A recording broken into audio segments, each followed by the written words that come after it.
Welcome to the world of ஆசிவ் மாமே. இப்போ உள்ள காலத்தில் காற்றுலனா கூட வாழ்ந்துருவாங்க. அவன் கஞ்சா இல்லாமல் எவனுமே வாழ மாட்டாங்க. இவன் யார்ட்டா ஃபோன் பேசிட்டு இருக்கான்னு பார்த்தோன்னா, இவன் ஃபோனுன்னு ஒன்று வந்தாலே ஒன்று யாராவது போகிறதா இருக்கணும், இல்லைன்னா கஞ்சா கைமாத்துறதா மட்டும்தான் இருக்கும்.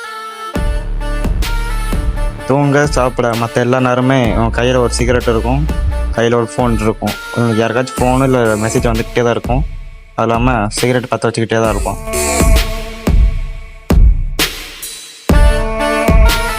இருக்கிற ஊரில் இவன் தான் ட்ரக்ஸ் சப்ளையில் கிங்கு. இவன் எதுக்கு இந்த மாதிரி ட்ரக்ஸ் சப்ளை பண்ணிட்டு இருக்கானா, அவனுக்கு வந்து காசு ரொம்ப தேவை. ஆனால் காசு எந்த வழியில் வருதோ அந்த வழியில் அது லீகலோ இல்லீகலோ அவனுக்கு காசு தேவை. அதனால் அவன் எந்த நாளும் பண்ணுவான் காசு கண்டு.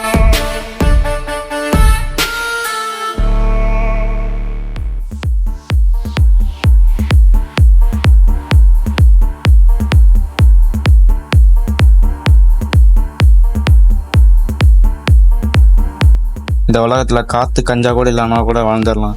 ஆனால் காசு இல்லாமல் ஒரு மயிரும் பிடுங்க முடியாது. காசு தான் முக்கிய தெரிஞ்சுக்கிட்டே இவன் படிப்பணி போட்டுட்டு ட்ரக்ஸ் சப்ளைக்குள்ளே இறங்கிட்டான். இதுக்கப்புறம் அவன் யாருமே தரிக்க முடியாதுன்னு சொல்லிட்டு அவன் தனி கட்ட ராஜாவாக வந்துட்டு இருக்கான். இவனுக்கு யாரெல்லாம் ஃபோன் பண்ணி யார் குத்துன்னு சொன்னாங்களோ இவன் கரெக்டாக கச்சிதமாக ஒட்டி கொண்டு போடுறதான் இவனோட வேலை.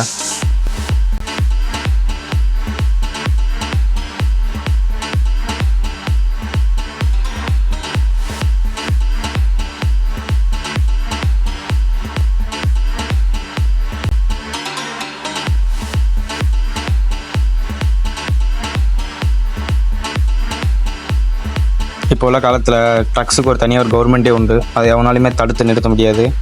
என்ன தான் இதை கூலிப்புலேருந்து எல்லாமே பேன் பண்ணாலும் சப்ளை எங்கேயாவது ஓடிட்டே தான் இருக்கும். எனக்கு ஒரு 2 ஃப்ரெண்ட்ஸ் வேறு உண்டு. அவங்களும் இவன மாதிரி தான். என்ன வேலை வருதோ இவங்க 3 பேருமே பிரித்து பார்த்து வருவாங்க. பணத்துக்குள்ளே பவரை எவனாலுமே கொடுக்க முடியாது.